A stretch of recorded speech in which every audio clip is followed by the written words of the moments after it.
Well, share something about that, how much benefit you are getting as a fluent speaker at university.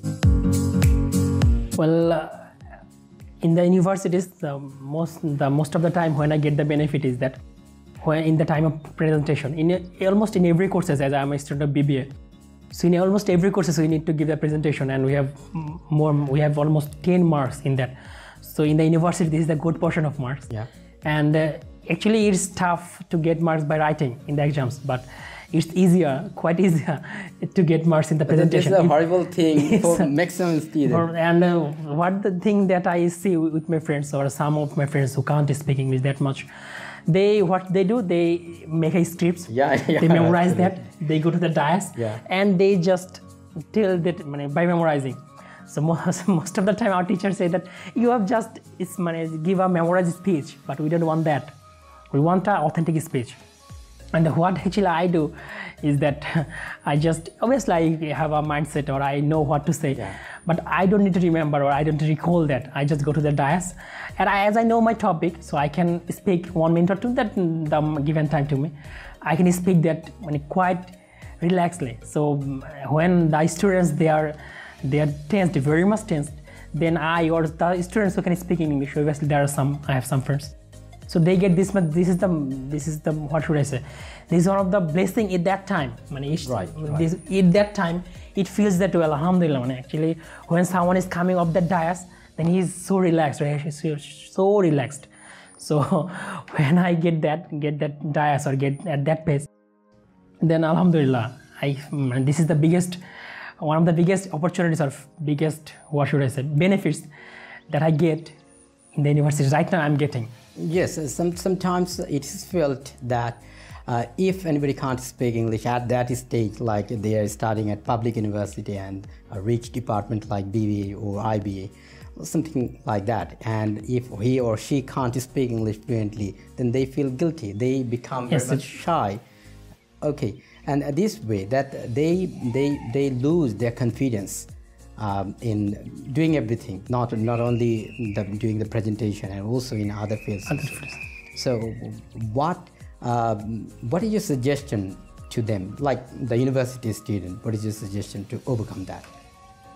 Actually, sir, as they have passed intermediate, and they have got chance in reputed universities, so all of them has the base. We can't say they are bad. All of them are brilliant students. They are very good students. Actually, sir, they are the best students currently. But they have also good command over English, but the problem is they can't speak. They can write correctly, and their grammar is also correct. Absolutely. But the problem is speaking. So, sir, to overcome this problem, I think that practicing is the most important tool that can help him or her to overcome that situation. So he or she can simply just go practicing for 3 or 6 months. If it is possible, then if he can do a course or get some instruction from the professionals, that is also help. But actually, we know what to do. All the students know what to do, or how I need to do. But we just we don't do this. We don't do that. And in all the syllabus, or in all the busy life, we just don't get time to practice. This is the problem. And actually, and how much they become older, younger to older, then they become shy that I should have done it earlier. So from these feelings, sometimes we want to practice but can't. And one more thing is that in the halls, or where we live, actually that place is not quite helpful that will help us to practice English. That is also a problem. The problem that if it's in schools, the friends make fun. In the university, that is also the same situation. So I think if we have similar qualities of similar standards means they both have problems. So if that's similar mind, similar mind, obviously. So if the group of people, they can practice, or they have the time to practice, if 10 minutes or 30 minutes, it's enough. Without doing anything, 10 minutes or 30 minutes is that good enough.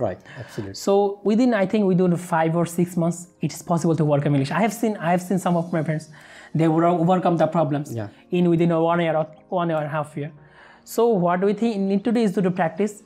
At the beginning, we must avoid the mistakes that maybe I am doing mistakes. Obviously, I am doing mistakes as I am a beginner. But if I focus on the mistakes, then I will just only find the mistakes. So I focus on the influent. How much important to find out the mistakes in language? Actually, the importance of language is to make us communicate in intelligibility. So like what you are saying, I can understand, and what I'm saying that you can understand. That's enough. So making correct actually comes after the fluency. Right, if I can't speak, what will I do by making myself correct? Yeah. So to that, I think this too is more helpful. And also the native speakers are not out of mistakes. They also like I don't know nothing. So this is a very common expression, but this is not correct. Grammatically, this is wrong. But native speaker, they are saying this, and yes, lots of things are there that the native speaker are making mistake. And at the time, we do not say that the native speaker make mistake or commit mistake. We say rather this is standard, this is not standard. We give the term in case of them like that. But while we are making, then actually we become shy that I'm making mistake. In every language, every speaker, in our native tongue, Bangla, can anybody say that all the time I'm speaking in a correct language? No, that's impossible. This is impossible.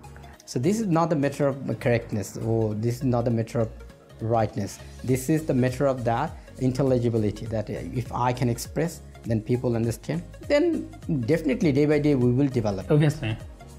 Thank you.